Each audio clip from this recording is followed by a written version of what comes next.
师叔姑娘，你瞧这个地方机关重重，也不知道藏了多少宝物，说不定这大补丸的解药就藏在里面。索大人，这个机关十分的复杂，我们真的没办法打开啊！废物，一群废物点心，这点事儿你们都办不好啊！我告诉你们，再给你们一个时辰，如果你们再打不开，我把你们这没用的手给剁下来。我剁下来知道吗？我知道，我们开。索大人，消消气啊！我觉得他们打不开，跟您站在这儿也有关系。您想啊，您站在这儿，他们紧张啊，紧张肯定打不开。要不然您看这样行吗？您到外面啊歇息，喝个茶，我来看着他们。还真说不定啊。那行，那就麻烦师叔姑娘帮我先盯着点儿。好嘞。啊，你们听好了啊，一切都听师叔姑娘的安排。是。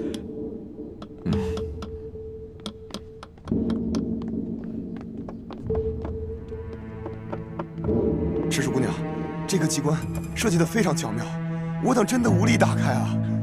是啊，我看看。姑娘，这个机关设计得非常巧妙，我等真的无力打开啊！是啊，我看看。哎，您请啊，您看看。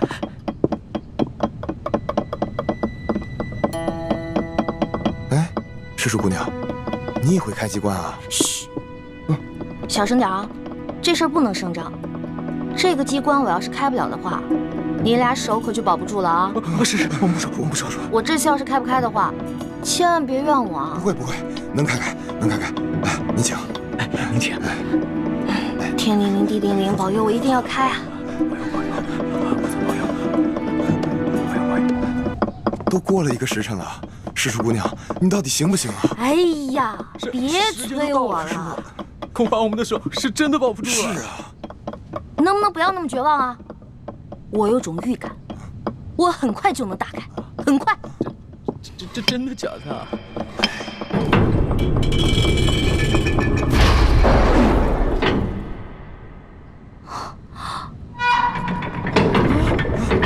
多个时辰了还没打开吗？天哪！我打开了！我打开了！师叔姑娘，你可太棒了！哎，师叔姑娘，真是没想到，你居然会开机关呐，太了不得了！走，不是，我不会开机关，我是之前皇上不是安排我在鳌拜府当卧底吗？我看见过几次，照葫芦画瓢，您看捣鼓了1个时辰才给捣鼓开。哎，师叔姑娘，真是没有想到，你看这么一次就能够记下手法来，这可太了不得了，真是聪慧过人呐！走，咱们休息一会儿。哎，师叔姑娘。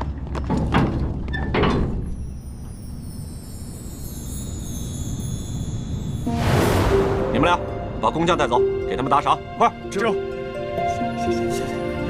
没想到啊，这鳌拜老贼的密室，珠宝多得比皇宫还多。可不嘛。哎，索大人，要不然这样，咱俩呢先挑点，剩下的入账，您觉得呢？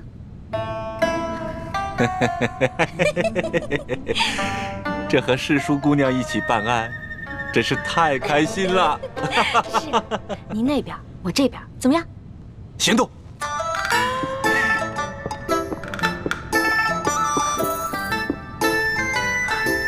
真是皇天不负有心人，我终于找到你了。哼，猪哥哥，看你以后还好意思骂我笨。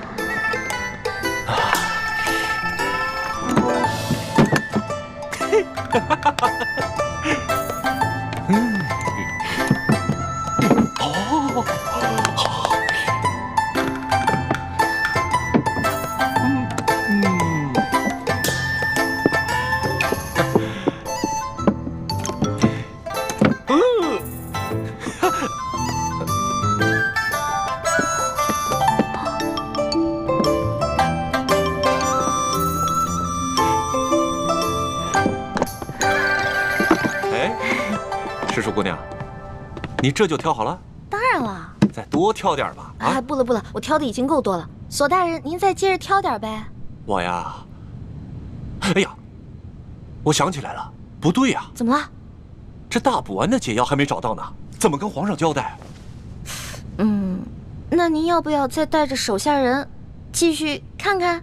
您看这天色不早，我挑的已经够多了，我先撤了。好嘞，那我送你出去。来，谢谢索大人。慢点，慢点，慢点。好。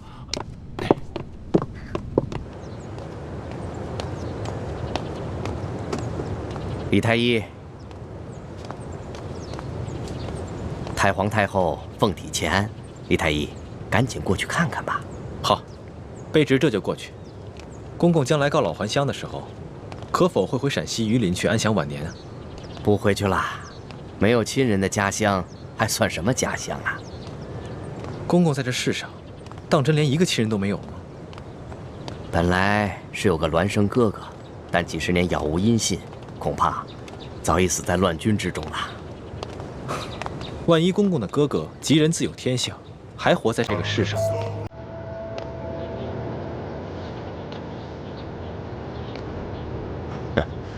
怎么可能呢？在这世上，怎么可能有那么好的事呢？啊，快走吧，太皇太后还等着呢。看来他还是很渴望亲情的吧。如果义父出面与他相认，他一定会很惊喜吧。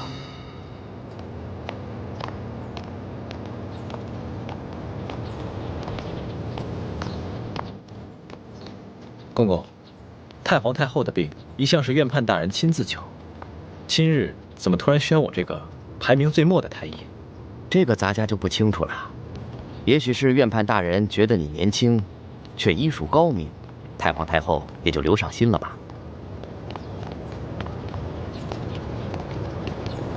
公公，这好像不是去慈宁宫的路吧？太皇太后不在慈宁宫，你别多问了，跟咱家去就是了。公公，太皇太后宣我瞧病，不会是有别的什么事吧？看在咱们同乡同姓的份上，能否告知一二？你多心了，你刚刚才救了皇上，太皇太后也许是想赏赐你呢。多谢公公。走吧。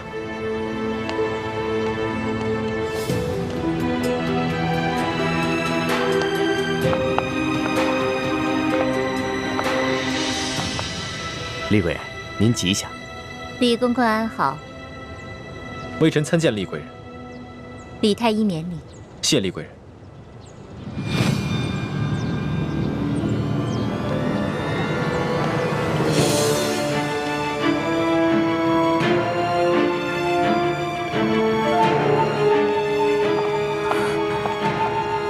师父，大师兄出事了，我去永乐宫通知医患。你千万要沉住气，不到万不得已，不要暴露自己的身份，知道了吗？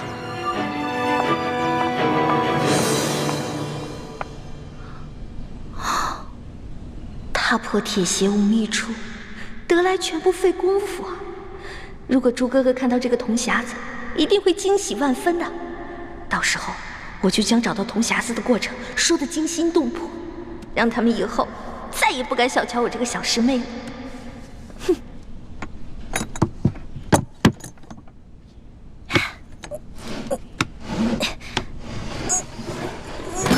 一欢，谁？一欢，快去救大师兄，快啊！啊！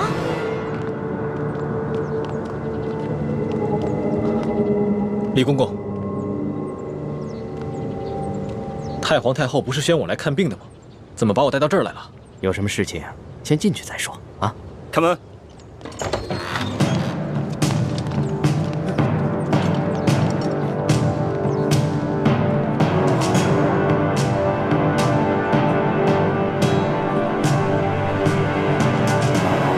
李公公，这到底是怎么回事？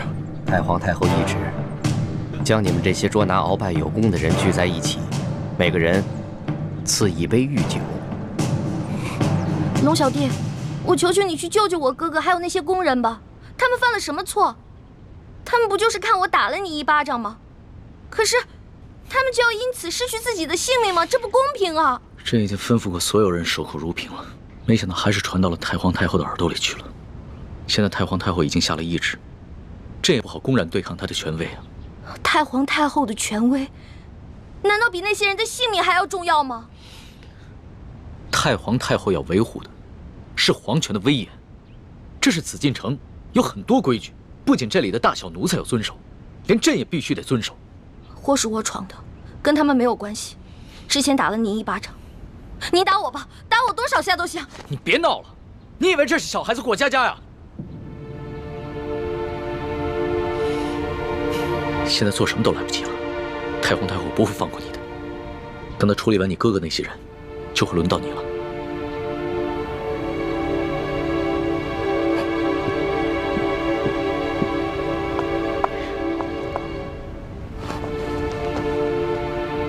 那皇上，您还是先杀了我这个祸首吧。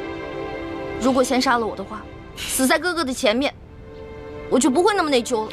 奕欢的奕欢，你还老说自己是朕的老大，一到这种危险的时刻，你就这么没出息的以死相要挟啊！您现在是高高在上的皇上，我只不过是一个小小的奴婢，我只能求您大发慈悲，饶了我哥哥。少说的那么可怜，你什么时候把朕当过皇上？不一直把朕当成你那个结拜小弟吗？奴婢再也不敢不知天高地厚了。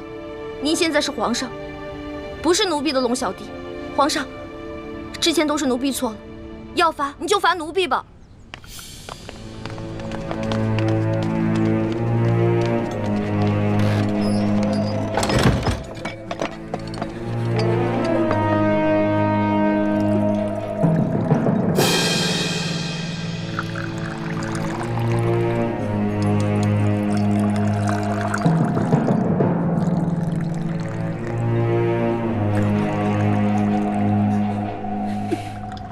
你先起来吧。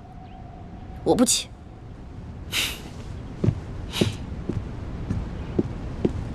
起来吧，这么跪着也不是办法。皇上，我求求您了，您能不能去救救他们呀？如果他们因为我而死，我肯定会内疚死的。楼下，皇上，你就救救他们吧。人自然是要救的，但你倒是说说，这要怎么说服太皇太后啊？您可以跟太皇太后讲齐桓公跟管仲的故事。当年，管仲为了救自家主子，向齐桓公射了一箭，但是那个箭正好射到了齐桓公的腰带上，齐桓公没有死。后来，齐桓公不计前嫌，任用管仲当了国相。管仲感激涕零，倾尽一生的才华，辅佐齐桓公，最后成为春秋五霸的首位。皇上，您不会连齐桓公都不如吧？论气度，朕自然是不输齐桓公的。可是你能比得了管仲吗？论治国之才，奴婢当然比不上管仲的一根汗毛。但是，你想招来人才容易，想找到像我这样陪你吃喝玩乐、赌骰子拼酒的人，可不容易啊。这个理由倒是很充分。只不过，早晚有一天你都要出宫嫁人，不能一辈子留在宫里陪着朕，那朕岂不是很吃亏？原来您是因为这个呀？那您现在想怎么办啊？跟朕说说你那个青梅竹马吧，他叫什么名字，长什么样，家世如何？这个属于奴婢自己的秘密，不能告诉你。那你总得告诉朕，他的外貌仪表、才华气度比朕如何？这个嘛，我也没法说。有什么不好说的？让你说，你说不就完了吗？那我真说了，你可不许生气啊！笑话，朕在你的心里度量那么小啊？他确实没有皇上您高贵俊逸，但是他很温柔，对我特别好，人很老实。我说什么他就做什么，我可以把他吃得死死的。不像你，今天说这个你开心了，明天说那个又得罪你了。那你爱他吗？二师傅，我头晕。师傅带你去休息啊。二师傅，一环他是在装病，你千万别上了他的当。一会儿大家练完功，再罚你扎半个时辰马步。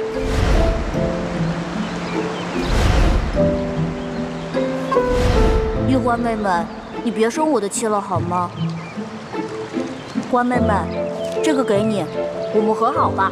核桃酥。那。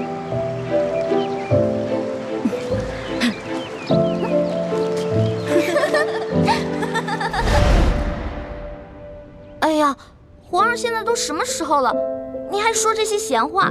您赶紧跟我去救人吧。皇帝也是人，也有七情六欲，也有好奇心，甚至也会嫉妒。龙小弟，我求求你了，你要是再不去的话，他们人头马上就要落地了。放心吧，这个宫里没那么容易见血，要灭口用的都是鸩酒。鸩酒？那你赶紧下旨吧。走，快去救他们！你先别着急，这太皇太后一下子从朕身边抓了10几个人，还需要等你过来求朕，朕才知道怎么做吗？朕虽然不好公然抗旨，但是早已命人准备了解药了。真的？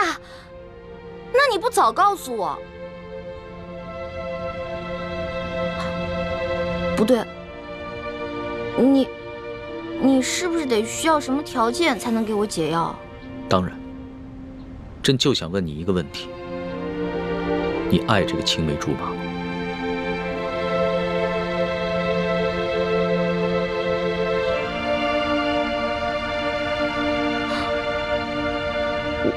我不是不告诉你，说实话我也不知道，我只知道我们是青梅竹马，从小他就对我特别的好，以后我肯定是要嫁给他的。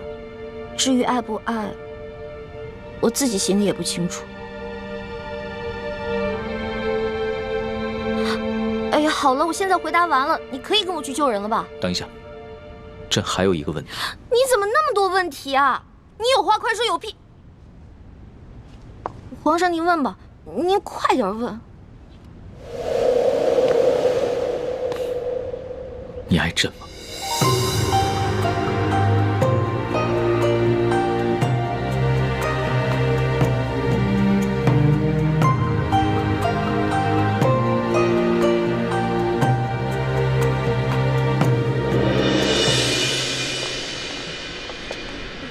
这是太皇太后赐给你们的御酒，你们每人各取一杯，享用吧。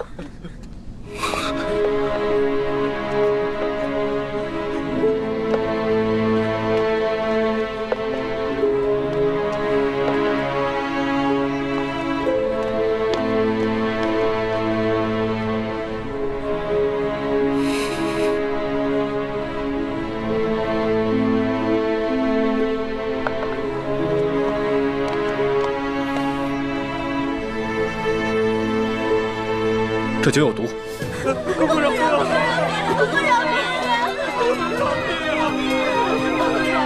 李公公，太皇太后为何要赐毒酒给我们？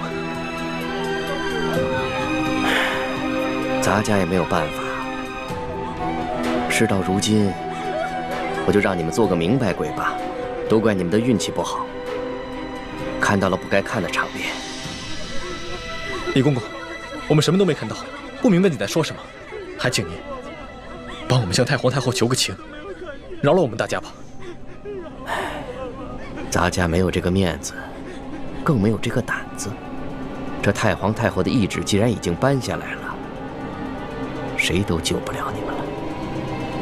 这毒酒，你们喝也得喝，不喝也得喝。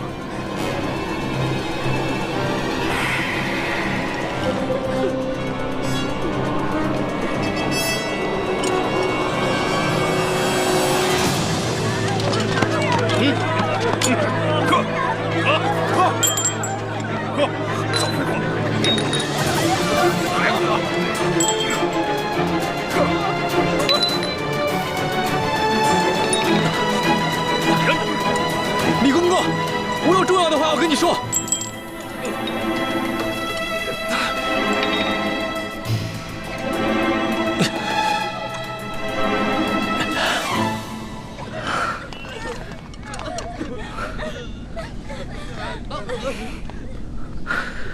李公公，我知道你和我们一样，都服过大补丸，都是鳌拜埋在宫里的棋子。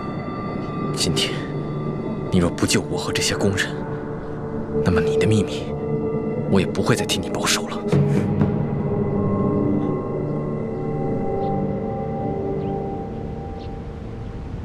为什么不回答朕？我不知道怎么回答。如果我说实话，我怕你不开心，不给我解药；但是如果我骗你的话，那就是犯了欺君大罪了。你就照实了说，朕答应，不论如何都会救你的哥哥和那些工人。真的？天子之语，金口玉言。不爱。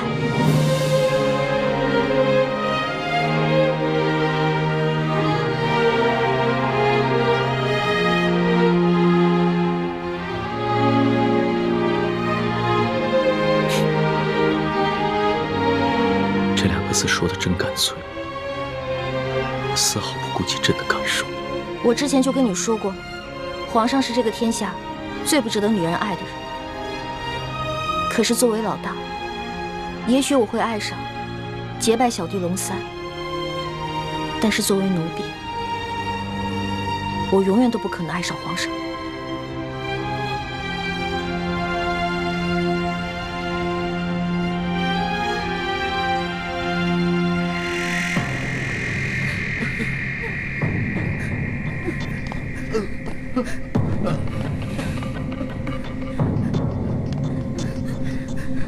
杀了他！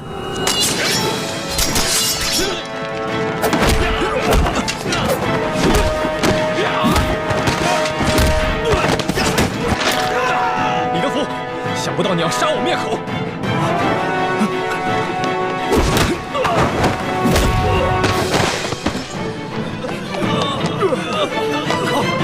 快追啊！站住！快！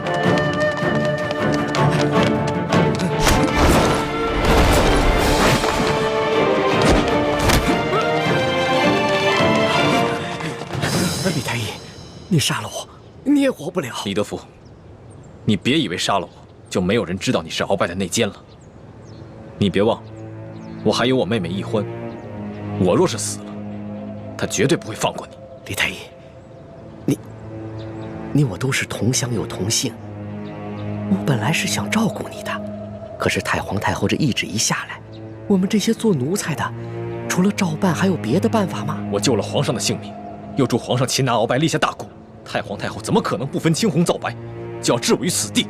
哎，都怪你那个妹妹呀！仗着皇上对她的宠爱，她就无法无天。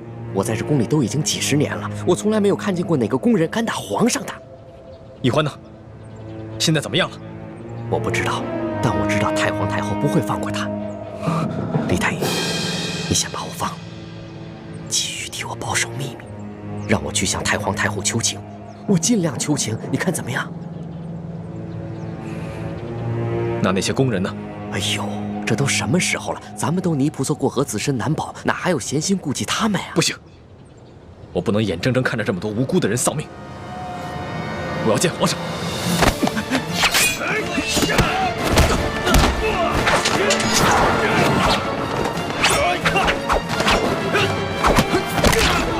住手！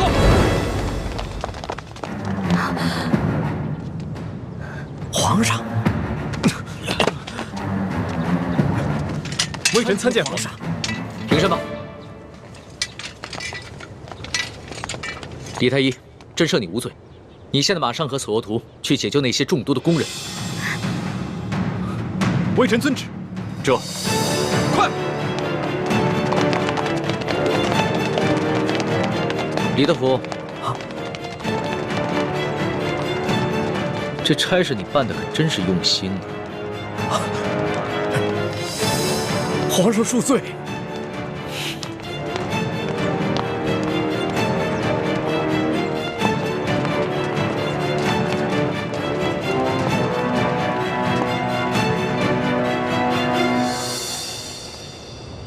石叔姑娘，老奴也是实属无奈，石叔姑娘您大人大量，不要记恨老奴啊！中堂大人，公公有礼了。宫中一切可好？中堂大人，您放心吧，一切尽在中堂大人的掌控之中。皇上好吗？皇上现在还是每天跟一些小伙伴们摔跤玩耍，无心朝政。他那都是故意做给老夫看的吧？当年顺治爷临终托孤的景象，老夫是历历在目。不过如今皇上翅膀硬了，不把我等老臣看在眼里了。是时候给他点教训了。啊，那中堂大人，您的意思是？每日给皇上以重补药吧。接着看着他喝下去，懂了吗？奴才懂，奴才懂。你是如何知道的？公公，我这口技练得还不错吧？原来那晚你也在马车上，那你是如何知道是我？公公啊，虽然您那天行事谨慎，带着黑纱，我看不清您长什么样子，但是我看到了您耳朵后面那颗痦子，所以我还是认出了是公公您。李欢，太皇太后果然说的没错，你真不是一个简单的小丫头。可是李公公啊，这太皇太后也看错了您啊，您也不是一个忠心的奴才啊。你到底想怎么样？李公公，您知道的，我这个人啊是不会害别人的，但是我最讨厌的就是那种害人的人，所以只要您不对我们兄妹两个起什么歹心，那我们自然不会对您怎么样。但如果您的心里对我们兄妹两个，皇上，等等我。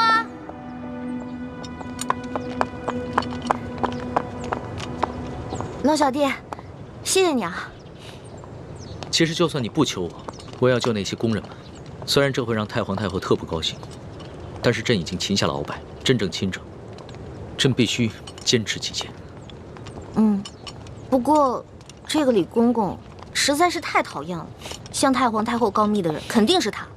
这个朕怎么会不知道呢？但是李德福10岁就进宫了，侍奉过3代君王。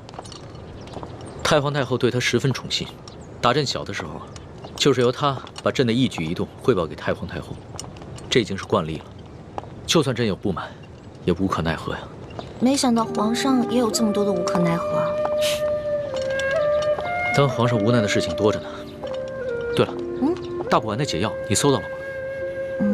我哥哥还没有完全的研制出来，估计这个鳌拜是想彻底让我和哥哥给他陪葬了。那怎么办？这鳌拜虽然已经擒下，但他毕竟是3朝元老，他的一生功过十分复杂，朕还没有想好怎么处置他呢。而且他的性子十分桀骜，无论如何，他都不肯交出大补丸的解药。龙小弟，我是你老大，自古啊，吉人自有天相，没问题的我。朕真的是没用啊，连你都保护不好。龙小弟，你可千万不要对我这么好，不然我会愧疚的。都快点，把药给我灌下去！把药赶快灌下去！快点，赶紧的，往这敲开，给我喂下去！快！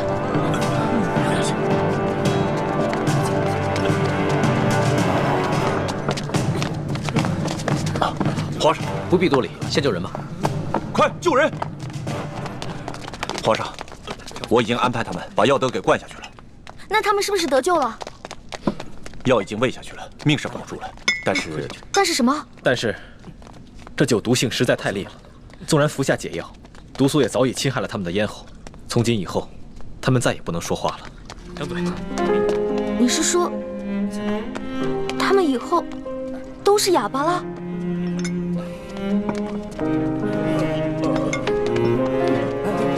一起。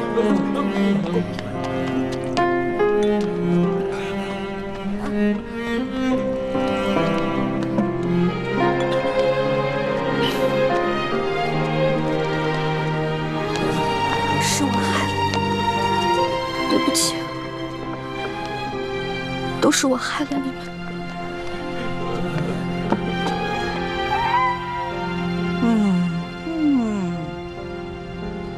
哎呀，李德福啊，连这点事你都办不好，你真是不中用啊你！太皇太后，您息怒。奴才跟纳赛正要把事情办好的时候，皇上跟李欢突然来了。皇上让奴才放人救人，奴才哪敢不遵从啊？哎呀，皇上是中了李欢的毒了，中毒不浅呐。这样吧，你把这个李欢给我叫过来。谨遵太皇太后懿旨。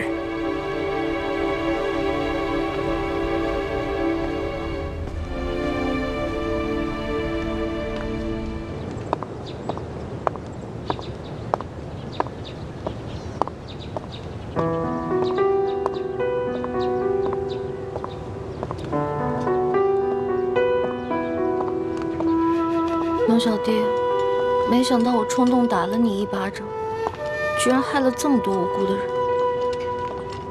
朕也没想到事情会发展成这个样子。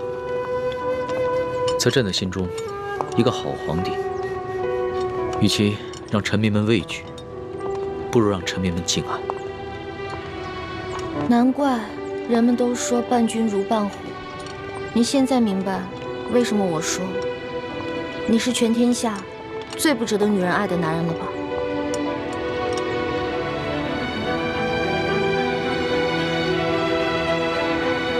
一环，朕知道这件事情在你心里一定留下了很深的阴影，你更不可能会爱上朕了。也许这皇宫确实不适合你，你应该出宫去嫁给你那个青梅竹马的未婚夫，可能会更幸福。奴才参见皇上。李德福，你可真有眼色呀，还敢过来见朕！皇上恕罪，奴才知道，皇上现在心情烦躁。不过太皇太后宣世淑姑娘去那个慈宁宫觐见，奴才不敢不传呐。皇上，太皇太后不会想赐奴婢一杯御酒吧？没事，别害怕，朕陪你一起去。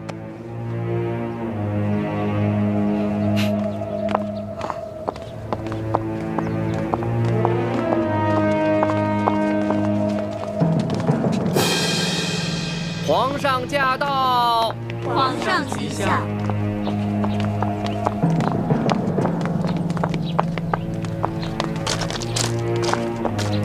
平身吧。谢皇上。你先在外面候着，朕进去跟太皇太后先说说。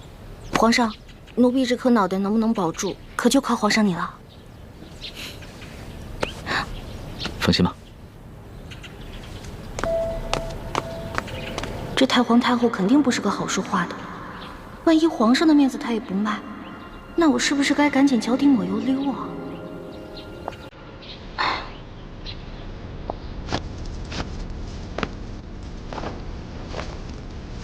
皇祖母吉祥。起来吧。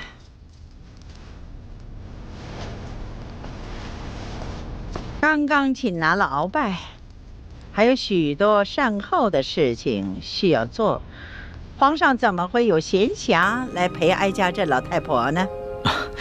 不是，皇祖母一直教诲说，越是处理大事，越要从容。孙儿一直谨记于心呢。幸亏爹和师傅没有先见之明，别的功课都任由我偷懒，却逼着我狠练轻功，关键时刻果然能够救命。可是我千辛万苦才得到的铜匣，还有那么多值钱的珠宝还在永乐斋，这可怎么办啊？哎呦，管他的，也顾不上这些身外之物，先保住小命要紧。难怪鳌拜会栽在这个小丫头手里，都这个时候了，她居然一点儿也不慌乱。哎呀，皇上，你亲政了，有许多事情呢可以自己做主张了，也用不着哀家这老太婆唠里唠叨了。皇祖母何出此言啊？孙儿心里极是惶恐，不知孙儿有什么地方做错了，还请皇祖母垂训。得了，去玩去吧啊！你们都退下。下去吧。皇上啊，听说你把李太医和那些工人们都赦免了。是，这个李太医啊，擒拿鳌拜有功，又救过孙儿的性命，而且这些工人都是伺候孙儿多年的老人了。孙儿心里极是不舍，所以就赦免了他们。朕少造一些杀念，也是为了皇祖母积福天寿嘛。哎呀，皇上啊，你可是刚刚亲政啊，就如此妇人之仁，以后怎么立威啊？你那个叫什么李义欢，这个小小的答应，他当着众臣的面打了皇上一巴掌，而皇上竟然不仅不惩罚他，反倒给他还特设了一个笔墨诗书的女官员的位置，还给他赐了一个永乐斋。哎，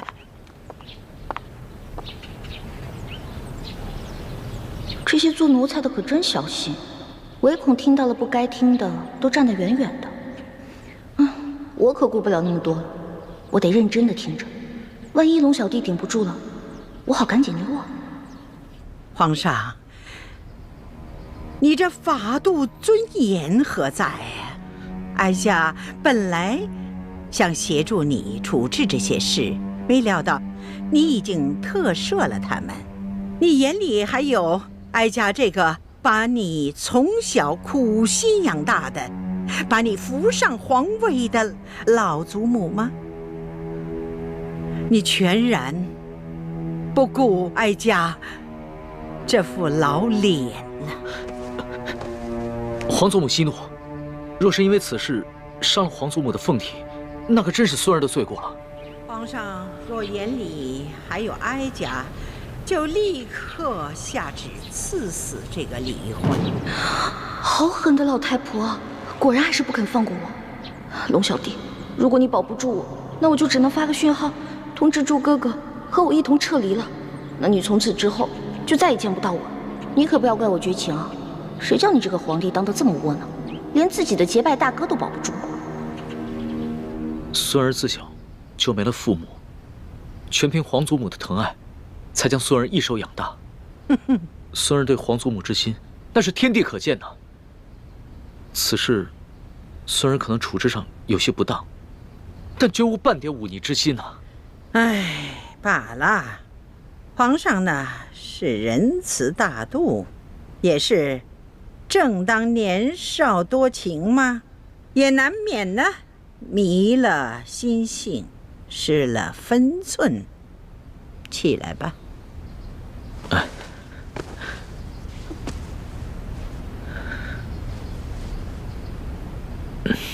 皇祖母，您先消消气。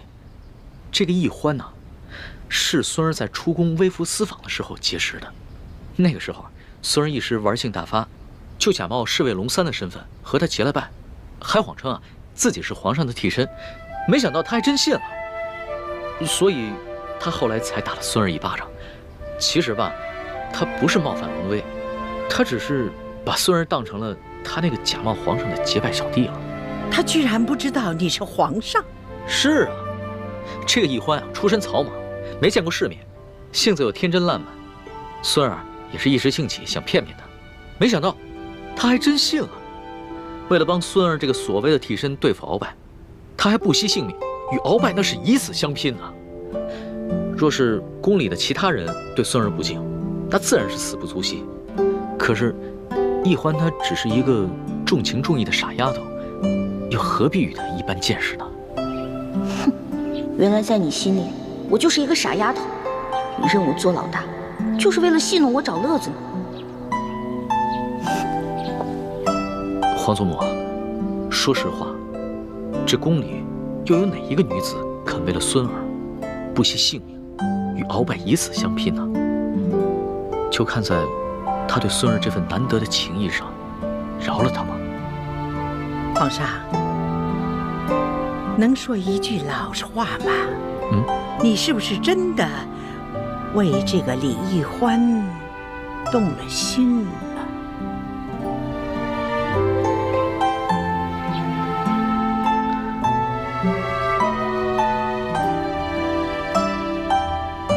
皇祖母，孙儿刚刚真正亲征未久，内有鳌拜的余党未能清理，外有三藩做大，还有前明余孽组成的反清联盟，时刻威胁着我大清江山，所以孙儿不敢沉溺于儿女私情，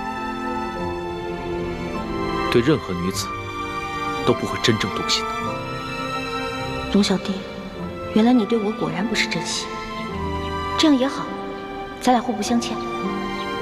哦，哀家以为呀，这李易欢是一个狐妹子，让皇上迷失了心性。这样听起来呢，哀家也就放心了。至于这李易欢是要杀要赦，那就看皇上的了。皇祖母啊，这孙儿还有一事相求。这易欢呢，他娇俏可爱，天真烂漫，就像一个开心果，所以孙儿想把他接着留在宫里，让他伺候。你怎么又绕回来了？皇上啊，你小小的年龄，承担起大清朝的重任，哀家想想都心疼。皇上什么时候做到不动真情，不误国事，那你就真正的成长了。皇上，你看这后宫有那么多的小丫头，你叫哪个不是啊？非得她这个李易欢不可吗？她有何等的姿色呀？何等的本事？皇祖母，这易欢真的是非比寻常的女子，孙儿求皇祖母成全。这个李易欢是不是在门口候着呢？那就叫他进来吧，让哀家见识见识。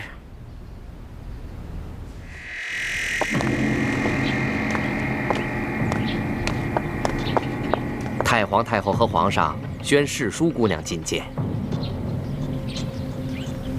是，奴婢遵命。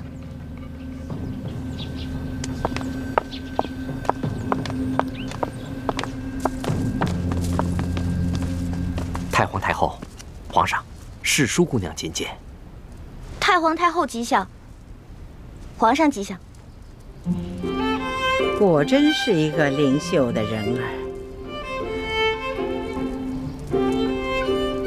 你盯着哀家做什么？哦，奴婢只是好奇，原来太皇太后长这么好看呀，慈眉善目的，就跟画里走出来的观音菩萨似的。你不必在这里花言巧语。李易欢，你可知罪？奴婢知罪。你知什么罪？讲来给哀家听听。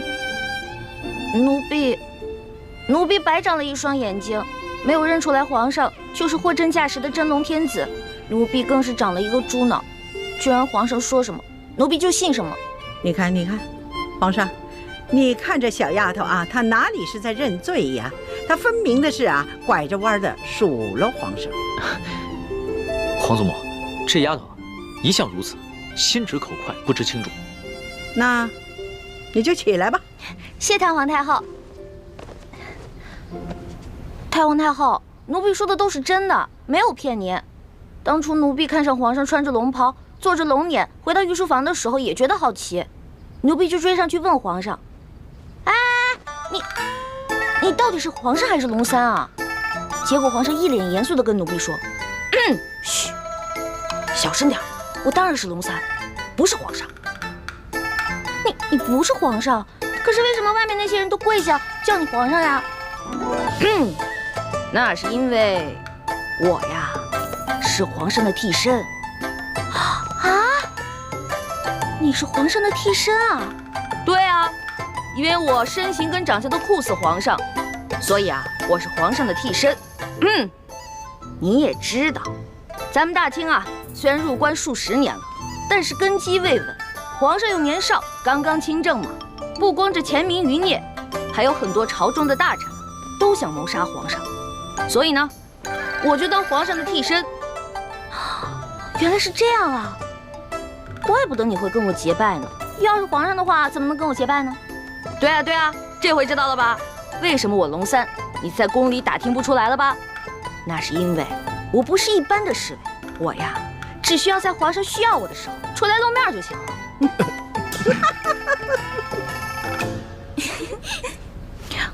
太皇太后，你们都笑什么呀？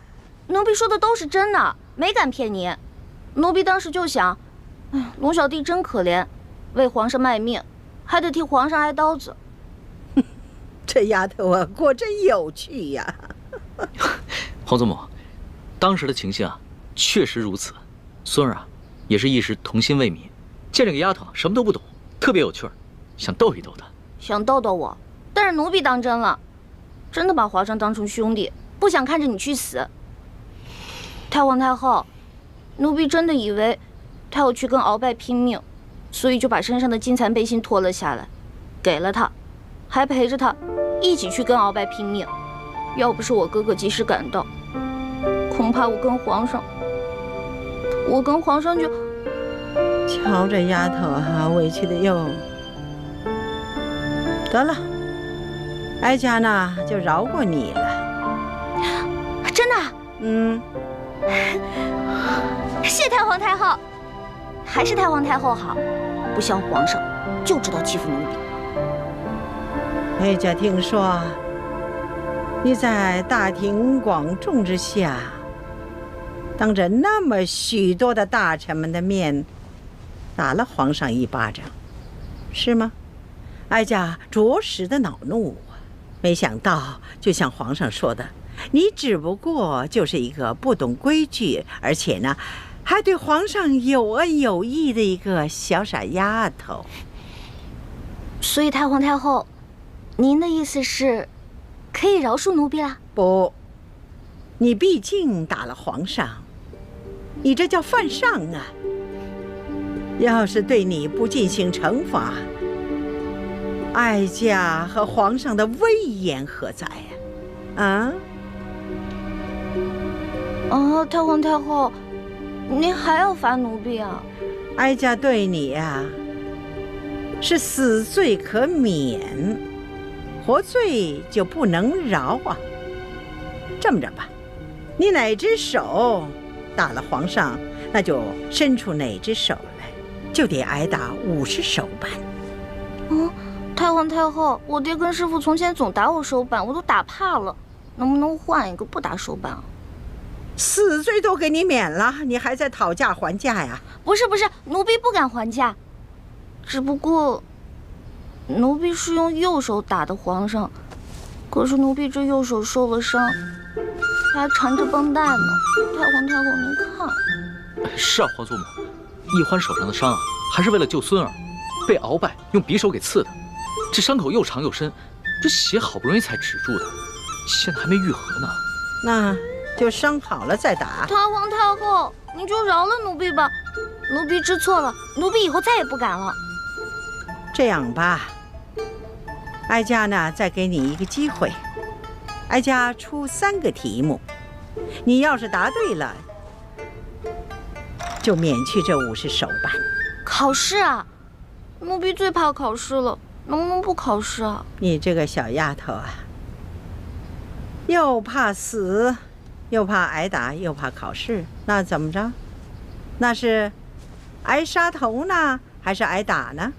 还是硬考试呢？那还是硬考吧。不过太皇太后，您出的问题会不会根本就没有答案啊？哎呀，哀家怎么用这种方式来对付你这个小丫头啊？哀家出的题目是有答案的。是，太皇太后息怒，是奴婢小心眼了。那请太皇太后出题吧。告诉你小丫头啊，这后宫之主是皇后，就由她来出这3道题。1个时辰之后回来再考你。是，谢太皇太后。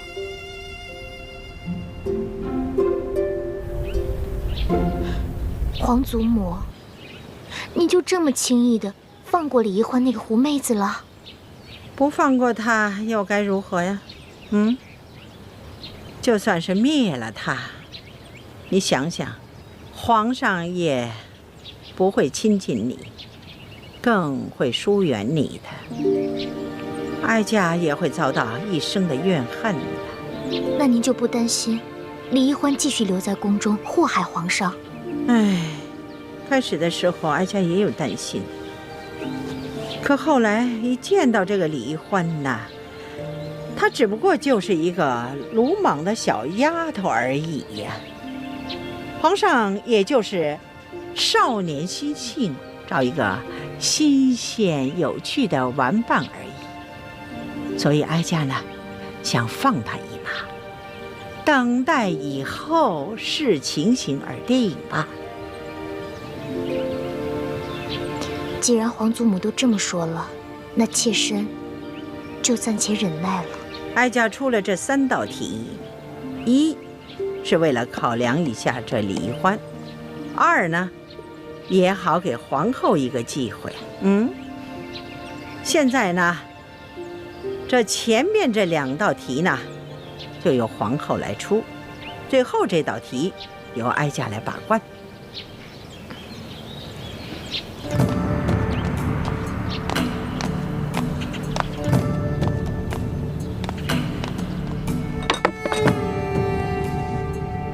好，这第1道题呢，你要用一根绳子，把这块冰从这个碗里挪到那个碗里。这么简单啊？不简单，条件是不能用这根绳子拴住这块冰。那我可以用其他的东西帮忙吗？可以呀，但是只能用一只手，这只手呢还不能碰到那块冰。皇祖母，这也太难了吧？这只能用一只手，又不能接触这冰块，那怎么用这根线把这个冰块挪到那个碗里去啊？皇上啊，若是这丫头认输的话，哀家就让李总管给你做个演示。可是这50手板，你就着实的挨上了。皇祖母，这易欢手上还有伤呢。那伤好了再打。皇祖母，这个易欢要是实在办不到，能不能看在孙儿的面子上，给他换一道题啊？哀家是一再让步啊，已经给皇上足够的面子了。皇上，不用再替奴婢求情了，奴婢已经想到办法了。真的？你确定啊？请太皇太后跟皇上给奴婢一点时间，奴婢要去拿一样东西。可以呀，不过你得快点儿，不然的话这块冰就化了。谢太皇太后，奴婢告退。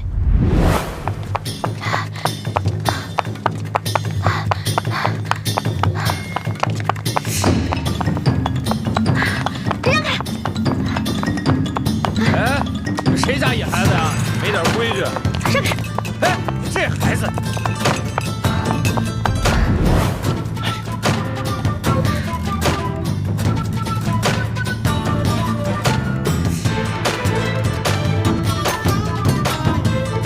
怎么还不回来？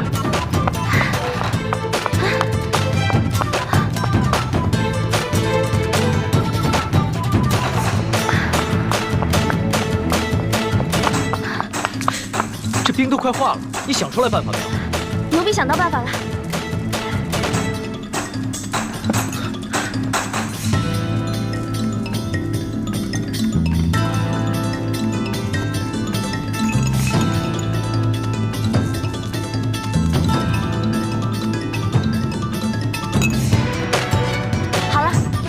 就可以了。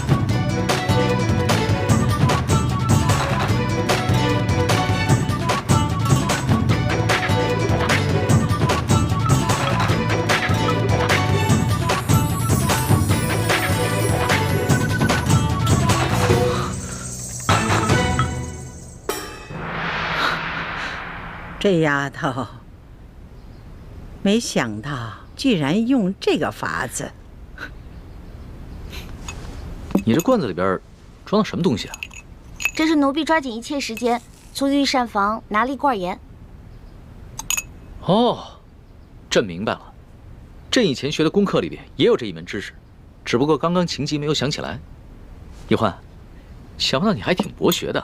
皇上千万别夸奴婢了。从小到大，奴婢不喜欢好好学习，但是什么都学，只会那么一点点，杂而不精，跟博学二字万万沾不上边儿。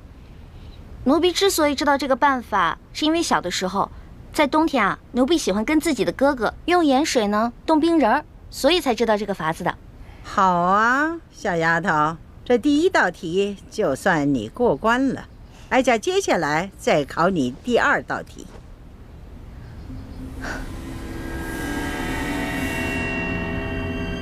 你数数，横着数多少，竖着数多少，一共多少个铜板？数数。回探皇太后，横着数有4个，竖着数有5个，一共是8个铜板。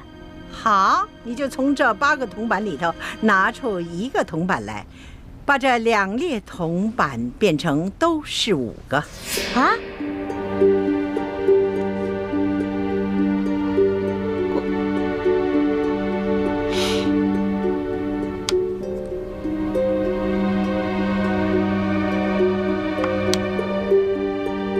可是这不对啊，横着就变成5，竖着变成4个。哀家给你1炷香的功夫，你要是再猜不出来，那就算你输了。完了完了！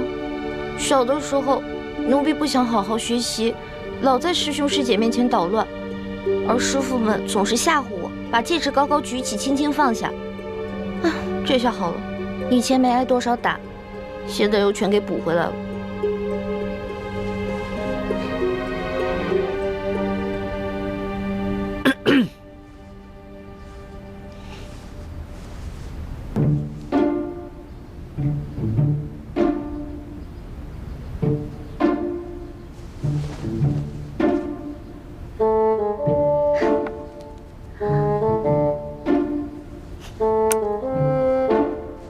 太后，您只说了只能移动1个铜板，但您却没有说不能重叠。您看奴婢做的对不对？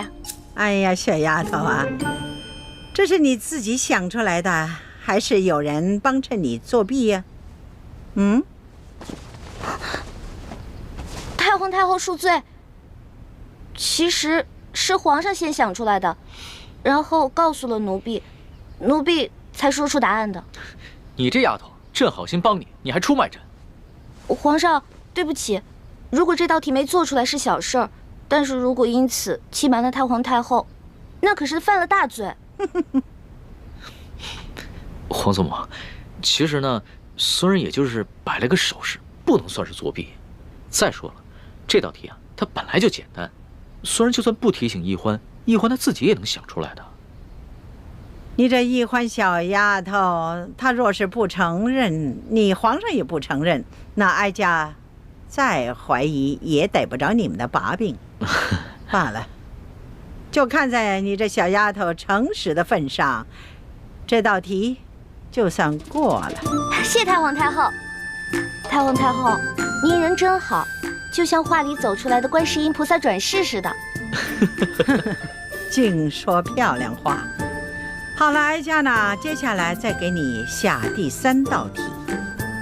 不过呢，皇上，你就不能再度的帮衬作弊了。孙儿明白，这第3道题，孙儿绝对不会再帮他作弊。你如果再作弊，当然也算输。这第3道题，小丫头，你听好了啊，什么事情别人都能做得到，偏偏你自己做不到。这个嘛，奴婢知道了。除了奴婢，其他人都能杀了奴婢，唯独奴婢自己不能杀了自己。好，这个答案好。皇祖母，这一关易欢算是过了吧？哎呀，皇上啊，不要高兴得太早了。你想想啊，一个好好的人，他为什么平白无故的去杀人呢？当然了，每个人都有能力去杀自己，只是呢，看他愿意不愿意杀自己。所以呢，这个答案不对。这道题的答案不对啊？当然了，这个答案呢是需要有人来演示的。太皇太后，奴婢现在脑子都成浆糊了，实在是想不到答案。看来你是自愿认罚了。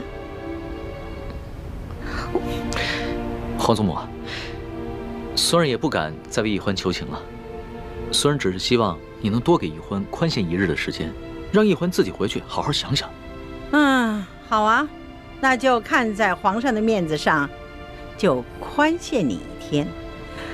为了不让别人给你帮衬作弊，哀家就要把你留在慈宁宫1天。待到明天这个时辰，你要是再答不上来，那就要着实挨打了。谢太皇太后。李欢这个小丫头，真够机灵的啊！轻而易举的就解了这几道题。原本妾身出的第2道题是可以难住李奕欢的，如果不是皇上相助，只怕他早就输了。皇后不要这么想，即使是皇上没有相助，这李奕欢他也会答得出来的。只不过是呢，多花些时间罢了。幸好皇祖母出的第3道题把他难住了，就算他想了3天3夜，也未必想出答案。只是，又怕这一夜之隔，又有人给他送答案去了。只要皇后你知道哀家为什么出这3道题的目的，就可以了。为什么计较结果呢？如果这李奕欢没有想出这个答案来，那作为皇后你该怎么做才会是最好的结果呢？